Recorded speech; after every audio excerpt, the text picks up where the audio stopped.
Welcome back to my channel viewers. आज हम पढ़ेंगे historical backdrops some landmark from social reform movement. इसके अंदर हम बहुत सारे मूवमेंट को जानेंगे जो कि हमारे जो रिफॉर्मर्स थे उन्होंने किए थे, ताकि वो जो है सोसाइटी के अंदर जो है कुछ चेंजेस ला सके, बदलाव ला सके। ठीक है, जिसमें सबसे पहले जो हमारा एक आता है मूवमेंट जो कि है आर्य समाज। ठीक है, ये आर्य समाज भी एक मूवमेंट था जिसके अंदर जो एक तरीके से एक खोला था इन्होंने। जो आर्य समाज था वो खोला था स्वामी दयानंद सरस्वती ने, और ये जो है 1875 में खोला था। और ये it aim to reform Hindu society by removing social levels and promoting equality. इन्होंने ये इसलिए खोला ताकि जो है ये जो है हिंदू सोसाइटी के अंदर जो है सोशल लेवल्स को ख़त्म कर सके और प्रमोट कर सके इक्वलिटी को। ठीक है, तो अब इन्होंने बहुत से काम किए। जो क्या किए वो हम देखते हैं। ठीक है, तो इन्होंने जो कंट्रीब्यूशन दिया वो कंट्रीब्यूशन दिया, जो आर्य समाज ने कंट्रीब्यूशन दिया वो दिया कि इन्होंने जो है चाइल्ड मैरिज को अपोज्ड किया, इन्होंने सपोर्ट किया विडो की रीमैरिज को, एंकरेज किया इन्होंने वुमेंस एजुकेशन को, बिलीव किया that women and man are equal, and opposed caste discrimination and untouchability को इन्होंने जो है अपोज्ड किया इनका। फिर उसके बाद जो इनके एजुकेशनल सिग्निफिकेंस है उसको समझते हैं। तो इन्होंने जो है स्टैब्लिश किए स्कूल्स कॉलेजेस दोनों के लिए, बॉयज़ एंड गर्ल्स दोनों के लिए, और प्रमोट किया मॉडर्न एज वेल एज वैदिक एजुकेशन को। नेक्स्ट जो है वो ब्राह्मो समाज मूवमेंट है। अब ये जो ब्राह्मो समाज मूवमेंट है ये राजा राम मोहन ने जो है इसको फाउंड किया था, जो कि 1828 में इस इन्होंने इनको जो ब्राह्मो समाज मूवमेंट है इसको इन्होंने फाउंड किया था। और इसने जो है एलिमिनेट किया था हार्मफुल सोशल प्रैक्टिसेस को और प्रमोट किया था वुमेंस के राइट को। जो इनके बाकी कंट्रीब्यूशन थे ब्राह्मो समाज मूवमेंट के वो थे कि इन्होंने स्ट्रांगली अपोज्ड किया था सती प्रथा को, विडो रीमैरिज को इन्होंने सपोर्ट किया था, चाइल्ड मैरिज का अपोज्ड किया था और पॉलीगैमी को भी अपोज्ड किया था। एडवोकेट किया था इन्होंने इक्वल राइट्स को और डिग्निटी फॉर वुमेन को। ठीक है, फिर उसके बाद इसके एजुकेशनल सिग्निफिकेंस क्या थे। एंकरेज किया था फीमेल एजुकेशन को, प्रमोट किया था मॉडर्न एंड साइंटिफिक एजुकेशन को। देन हमारा जो आता है वो विश्व हिंदू परिषद आता है। ठीक है, तो विश्व हिंदू परिषद ने क्या किया, जो विश्व हिंदू परिषद था वो 1964 में जो है इसको खोला था और प्रमोट किया था social service, culture, values and education को। इसके जो कंट्रीब्यूशन थे वो थे कि एंकरेज किया था women's participation in a social and religious activities. मंदिर में या जो भी रिलीजियस होते हैं ना, जैसे कि अगर कोई हवन करवाना होता था तो मेनली कौन करता था कि जो मैन होते थे ना वही करते थे, जो बड़े लेवल पे हवन वगैरह होते थे। या फिर कोई रिलीजियस बुक पढ़नी होती थी तो उस पर सिर्फ जो है मैन का ही अधिकार था। तो इन्होंने इसको कहा था कि नहीं, इन्होंने एंकरेज किया था वुमेन पार्टिसिपेशन को सोशल और रिलीजियस एक्टिविटीज़ में। उसके बाद जो है सपोर्ट किया था इन्होंने वुमेंस की लीडरशिप को कम्युनिटी के अंदर और वेलफेयर प्रोग्राम के अंदर। फिर जो विश्व हिंदू परिषद ने जो बाकी काम किया वो उन्होंने जो है फैमिली वैल्यूज़ को प्रमोट किया था और वुमेंस के एम्पावरमेंट की इन्होंने बात की थी। और बाकी जो इसके एजुकेशनल सिग्निफिकेंस थे वो इन्होंने जो है रन्स किए थे एजुकेशनल सोशल वेलफेयर प्रोग्राम्स और प्रमोट किया था moral and value based education को। उसके बाद रामाकृष्ण मिशन था। तो जो रामाकृष्ण मिशन था वो स्वामी विवेकानंद ने जो है इसको फाउंड किया था 1897 में। The mission works for the social service. इस मिशन का जो काम था वो सोशल सर्विस का था और ह्यूमन डेवलपमेंट का था।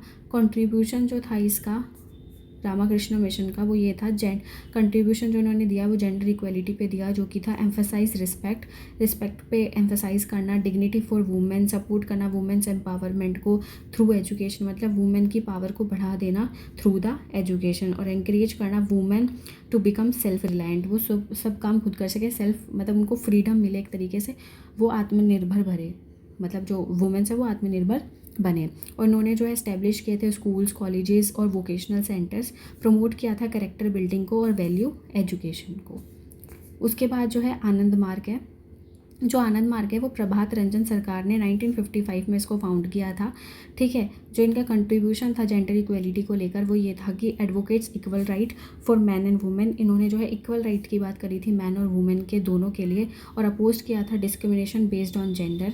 जो जेंडर पे बेस्ड डिस्क्रिमिनेशन होते हैं इन्होंने उसको अपोज किया था। एंकरेज किया था वुमेन को पार्टिसिपेट करने में सोशल और इकोनॉमिक एक्टिविटीज़ में, मतलब लड़कियां जो है काम भी करें और सोशल एक्टिविटीज़ में भी इनकी पार्टिसिपेशन में इन्होंने जो है इसको एंकरेज किया था।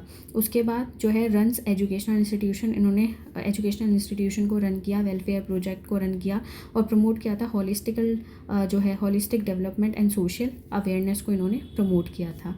मतलब एक पूरी तरीके से विकास हो और सोशल अवेयरनेस हो, इसने जो है हमारे ये आनंद मार्ग इन्होंने इसको प्रमोट किया था। उसके बाद हमारी थियोसॉफिकल सोसाइटी थी, जिसको एनी बेसेंट ने जो है प्रॉपरली, मतलब थियोसॉफिकल जो सोसाइटी है वो gain popularity in the Indian under Annie Besant के अंदर, मतलब जब वो थी तब उनके अंडर जो है इंडिया में इसकी पॉपुलरिटी को बढ़ाया गया, मतलब ये बढ़ गई जो थियोसॉफिकल सोसाइटी की जो एक तरीके से पॉपुलैरिटी है। और फिर क्या होता है कि इनका जो कंट्रीब्यूशन था वो ये था कि वुमेंस को, जो वुमेंस की एम्पावरमेंट है उसको बढ़ाया गया, वुमेंस राइट को बढ़ाया गया, प्रमोट किया, इंकरेज किया वुमेन के पार्टिसिपेट को इन अ पब्लिक लाइफ और सपोर्ट किया social reform for the women. मतलब जो भी बुरे बुरे काम हैं या फिर जैसे सती प्रथा है, जो भी डॉरी है, ये सारे जो सोशल रिफॉर्म जहाँ पे ज़रूरत है वुमेन के लिए लाने की, वहाँ पे लाए जाए। मतलब जो भी ऐसे जहाँ पे जेंडर डिस्क्रिमिनेशन हो रहा है या फिर जो भी सोसाइटी में जो है वुमेन्स के साथ कुछ भेदभाव कर रही है या उनके साथ कुछ बुरा कर रही है, तो वहाँ पे जो है सोशल रिफॉर्म्स लाए जाएँ। उसके बाद जो है एजुकेशनल सिग्निफिकेंस जो थे इसके, कि एडवोकेट किया था नेशनल एजुकेशन को, इस्टेब्लिश किए थे एजुकेशनल इंस्टीट्यूशंस और एंकरेज किया था education for girl and women, दोनों को, वुमेन को भी और गर्ल को भी एजुकेशन मिलनी चाहिए। ठीक है। उसके बाद विडो रीमैरिज एक्ट आया था, जिसको ईश्वर चंद्र विद्यासागर ने इस मूवमेंट को लीड किया था ड्यूरिंग द 19th सेंचुरी। और इनका कंट्रीब्यूशन जो जेंडर इक्वलिटी पे था वो ये था कि challenge the social stigma against widows, जो सोशल स्टिग्मा बना रखा था विडोज़ के लिए कि वो जो है उनको देखना भी बुरा है। कोई अगर जैसे बहुत सारे बना रखे होते हैं ना, किसी लड़की की शादी हो रही है तो वो नहीं देख सकती है किसी विडो को, अगर कोई देख लेता था विडो को तो मान लो कि आज तो उसके साथ बुरा है। तो जो इस तरीके से सोशल स्टिग्मा बना रखे थे तो इनके अगेंस्ट में थे, उसको चैलेंज किया करते थे। Advocate the right of widows to remarry, इन्होंने ये राइट को एडवोकेट किया कि वो जो है उनको हक है वो दोबारा से जो है शादी कर सकती हैं। इम्प्रूव किया था वुमेन की डिग्निटी को और उनके सोशल स्टेटस को, और हेल्प किया था विडोज़ को कि वो एक रिस्पेक्टेबल जो लाइफ है वो जी सके। मेनली जो वही है विडो रीमैरिज है, तो ये उसी से ही रिलेटेड है पूरा। ठीक है। उसके बाद एंकरेज किया था एजुकेशन को, अवेयरनेस को अमंग वुमेन, और प्रमोट किया था वुमेन्स के सोशल अपलिफ्टमेंट को। और जो है मेजर जो अचीवमेंट था वो यही था कि हिंदू विडो रीमैरिज एक्ट आया था 1856 में, जब ये मूवमेंट चला था उस बीच। ठीक है। जो चिपको मूवमेंट है वो भी हम इसमें पढ़ेंगे। ठीक है। तो चिपको मूवमेंट जो था वो क्या था, वो 1970s में जो है इसको, मतलब ये स्टार्ट हो गया था उत्तराखंड के अंदर, ताकि जो है प्रोटेक्ट कर सके फॉरेस्ट को। और कंट्रीब्यूशन जो जेंडर इक्वलिटी का अगर हम देखें तो यही था कि इसके अंदर जो है ऐसे कोई वुमेन के लिए कुछ काम नहीं हुआ था, लेकिन फिर भी इनडायरेक्ट हुआ था कि इसमें जो है सबसे ज़्यादा जो एक रोल निभाया था खुद वुमेन्स ने ही जो है इसमें निभाया था। वुमेन ही इसको लीड कर रही थी और डेमोन्स्ट्रेटेड वुमेन्स लीडरशिप, ये जो है वुमेन की लीडरशिप को दिखाता है, उनकी डिसीजन मेकिंग एबिलिटी को दिखाता है और इंक्रीज़ करता है उनके रिकॉग्निशन को, वुमेन्स रोल इन सोसाइटी, मतलब उसको दिखाता है कि वुमेन का रोल क्या था सोसाइटी में, और उन्होंने इतना बड़ा जो मूवमेंट है वो लीड किया और फिर मतलब जो भी है उस टाइम पे अच्छा वो चला। ठीक है। उसके बाद रेस्ड की अवेयरनेस अबाउट इन्वायरमेंटल एजुकेशनल। ठीक है। एंकरेज किया था कम्युनिटी पार्टिसिपेशन को और सोशल रिस्पॉन्सिबिलिटी को। ठीक है। उसके बाद दलित मूवमेंट, तो दलित मूवमेंट को जो लीड किया था वो डॉक्टर B.R. अम्बेडकर ने किया था, जो कि जो है फाइट, मतलब कास्ट डिस्क्रिमिनेशन के लिए फ़ाइट के लिए था ये मूवमेंट। ठीक है। जो भी मतलब दलित मूवमेंट जो था वो कास्ट के ऊपर ही था, जो कास्ट के साथ जो है भेदभाव होता था, दलित के साथ जो भेदभाव होता था उस पर ये मूवमेंट जो है डॉक्टर B.R. अम्बेडकर ने जो है लीड किया था। ठीक है। अब ये था इसमें जो जेंडर इक्वलिटी को लेकर था वो यही था कि इन्होंने जो है कास्ट और जेंडर डिस्क्रिमिनेशन को जो है अपोज किया था, और हम कह सकते हैं कि प्रमोट किया था इक्वल राइट्स दलित वुमेन को और मैन को, और एंकरेज किया था सोशल जस्टिस और डिग्निटी को। और एजुकेशनल में क्या हुआ कि educational emphasize education as a tool for, ठीक है, एंकरेज मार्जिनलाइज्ड, ये मतलब हम ये कह सकते हैं emphasize education as a tool for मतलब चेंज, ठीक है। अगर एजुकेशन अगर हम सभी को ही दे देंगे तो एक सोसाइटी में चेंज आएगा और अपलिफ्टमेंट आएगा, तो आप यहाँ पे ऐसे कुछ डाल सकते हैं, ठीक है। ये पूरा नहीं है पर हम इसमें ऐसे लिख सकते हैं कि emphasize education as a tool for change डाल सकते हैं, या सोशल चेंज डाल सकते हैं कि अगर सभी कोई जो है मतलब अगर जो ये एक तरीके से जो दलित्स हो गए या जिनको भी मतलब वो ऐसे अनटचेबिलिटी जिनके साथ जो है बाकी जो ब्राह्मण्स थे या फिर जो बाकी जिनको अपर जाति समझा जाता था, वो भेदभाव किया करती थी ऐसा जो बाकी जातियों के साथ, तो अगर उन बाकी जातियों को जो है एजुकेशन मिलेगी मतलब जो है इस मूवमेंट से, तो फिर क्या होगा कि उनको भी एक अच्छा स्टेटस मिल जाएगा एजुकेशन के अंदर, या कहें कि सोसाइटी के अंदर। उसके बाद encourage marginalized communities to access education, और इम्पॉर्टेंट दलित मूवमेंट्स इसके अंदर आए थे, ठीक है। उसके बाद हम मेजर इम्पॉर्टेंट जो अभी देखा ना हमने कि हम इसके अंदर जो बाकी इम्पॉर्टेंट दलित मूवमेंट्स है, ये हेडिंग है इम्पॉर्टेंट दलित मूवमेंट्स हम देखेंगे, जिसमें से सबसे पहले आता है महाद सत्याग्रह। अभी महाद सत्याग्रह 1927 में इसको जो है लीड किया था B.R. अम्बेडकर ने महाराष्ट्र में। और Dalit were denied access to public water tanks, Dalit को मना किया गया था, मतलब ऐसे मना करते थे कि वो पब्लिक वाटर टैंक से पानी नहीं लेंगे। The movement demanded equal access to public resources, इस मूवमेंट का मेन काम यही था कि ये इक्वल एक्सेस चाह रहे थे पब्लिक रिसोर्सेज में, कि उनको भी जो है मतलब मंदिर में जाने दिया जाए, वाटर टैंक से पानी लेने दिया जाए, ठीक है। It became a symbol of equality and social justice. और बाकी जो महाद सत्याग्रह इतना पॉपुलर हो गया कि इसने एक अच्छा मतलब एक तरीके से सिंबल ऑफ इक्वलिटी की तरह या जस्टिस की तरह इसको देखा गया, ठीक है। और इसने मतलब काफ़ी चेंजेस भी किया। एंटी ब्राह्मण मूवमेंट जो था वो लीड किया था ज्योतिराव फूले ने, और बाद में पेरियार ने। और इसके बाद इसमें क्या था कि अपोस्ट किया था इसमें कास्ट हिरार्की को, ब्राह्मणिकल डोमिनेंस को। अभी कास्ट हिरार्की तो आपको पता ही होगी ना, कि जैसे ब्राह्मण होते हैं, फिर क्षत्रिय होते हैं, वैश्य होते हैं, शूद्र होते हैं, तो इन्होंने इसको अपोस्ट किया था।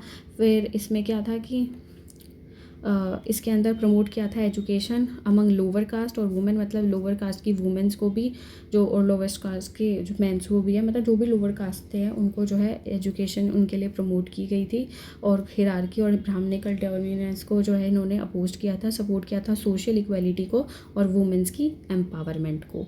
फिर उसके बाद जो है हमारा ट्राइबल मूवमेंट आता है, और ट्राइबल मूवमेंट जो थे वो फोकस करते थे protecting tribal identity and culture and right. मतलब मेनली ये था कि जो ट्राइबल्स थे ना, वो मेनली उनका क्या होता है कि फॉरेस्ट पे वो डिपेंड होते हैं, तो उनकी क्या करते थे, वो फॉरेस्ट को काट दिया करते थे, डेवलपमेंट करना चाह रहे थे।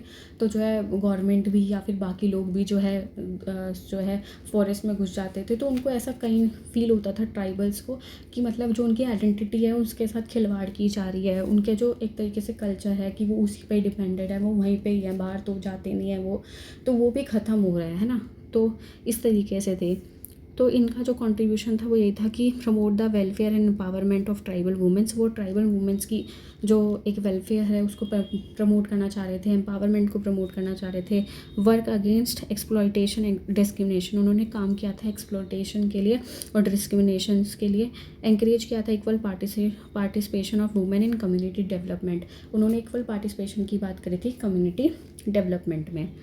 फिर उसके बाद मेजर हम मतलब पढ़ेंगे जो ट्राइबल मूवमेंट्स हुए, जो एक हमारा जो है ट्राइबल मूवमेंट्स है मुंडा रिबेलियन, जो कि 1899 टू 1900 तक चला, जो कि बिरसा मुंडा ने लीड किया था, प्रेजेंट डे जिसको हम झारखंड में कह सकते हैं।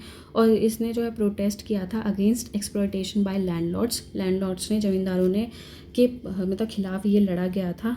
और एंड ब्रिटिश जो हमारी ब्रिटिश अथॉरिटी है उनके खिलाफ इसको लड़ा गया था, ताकि जो है sort protection of tribal lands and right, ताकि ये जो ट्राइबल लैंड है उसको बचा सके और अपने राइट्स को बचा सके ट्राइब्स। उसके बाद बोडो मूवमेंट हुआ, जो कि बोडो पीपल ऑफ असम, मतलब असम में जो बोडो पीपल है उन्होंने जो है इसको लड़ा था। Demanded recognition of a tribal identity, ये अपने लैंग्वेज को, अपने कल्चर को और अपनी आइडेंटिटी को बचाना चाह रहे थे, इसलिए इसको ये लीड कर रहे थे। और फोकस था इनका एजुकेशन एंड इकोनॉमिक डेवलपमेंट पे। उसके बाद जो है संथाल रिबेलियन, जो 1855 टू 56 चला, जो कि संथाल ट्राइब अगेंस्ट मतलब जो संथाल ट्राइब थे उन्होंने ब्रिटिश रूल के खिलाफ इसको लड़ा था और एक्सप्लॉयटेशन के खिलाफ इसको लड़ा था, और fort for the tribal rights, और अपने से मतलब ट्राइबल राइट्स के लिए इसको लड़ा गया था और सेल्फ रिस्पेक्ट के लिए इसको लड़ा गया था। तो आई होप इस वीडियो में इतना ही। आई होप आपको ये अच्छे से सारे मूवमेंट्स समझ में आए होंगे।